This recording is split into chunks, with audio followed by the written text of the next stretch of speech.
Pernyataan Muhaimin Iskandar soal seluruh koalisi partai politik rawan pecah seakan mengisyaratkan rapuhnya kongsi antara Partai Kebangkitan Bangsa atau PKB dengan Partai Gerindra. Pengamat politik menyebut Muhaimin kian kehilangan kepercayaan terhadap koalisi yang partainya bangun bersama parpol pimpinan Prabowo Subianto itu. Kesolidan Gerindra PKB menjadi sorotan karena dinilai sebagai koalisi yang paling rawan rapuh. Saya malah melihatnya justru koalisi Gerindra sama PKB ini yang paling rentan bubar terlebih dahulu. Jadi kalau saya buat skala yang paling tinggi itu, soliditas koalisinya ada di KIP, Koalisi Indonesia Bersatu, saya sebut itu di angka 70%. Kemudian di bawahnya adalah koalisi Perubahan, Nasdem, PKS, dan Demokrat, itu sekitar 60%, dan di bawahnya itu justru adalah koalisi Gerindra dengan PKB yang menurut penilaian saya soliditasnya masih di angka 50%. Jadi sangat mungkin itu pecah, sangat mungkin itu bubar, ya, dan seterusnya.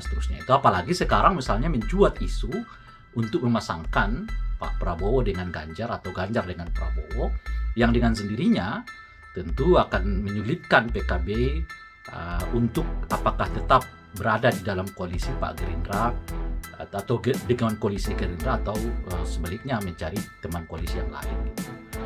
Lewat pernyataannya, Caimin dinilai seperti melempar kode keras sekaligus peringatan ke Gerindra bahwa PKB bisa saja hengkang dari koalisi kapanpun mereka mau.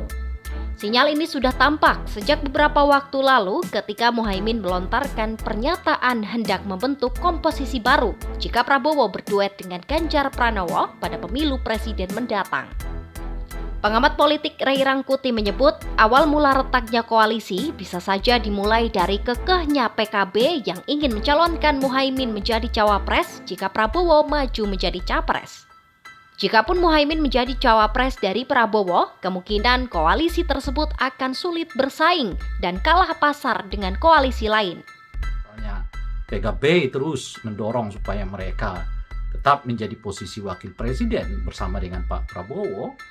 Nah justru bagi saya, penglihatan saya itulah titik awal dari koalisi ini mungkin akan tercerai berai.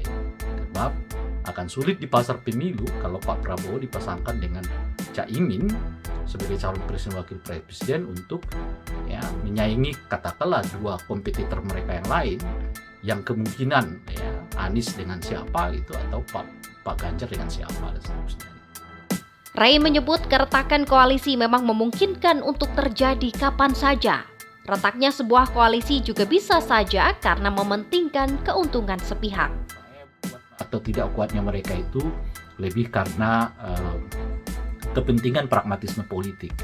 Apakah mereka mendapatkan keuntungan yang bersifat elektabilitas, elektoral lah secara umum, atau tidak dari persekutuan itu atau dari koalisi itu. Jika tidak, ya apapun visi misinya, sedekat apapun mereka, secara visi misi dan seterusnya itu ya mereka akan berbeda. Itu kan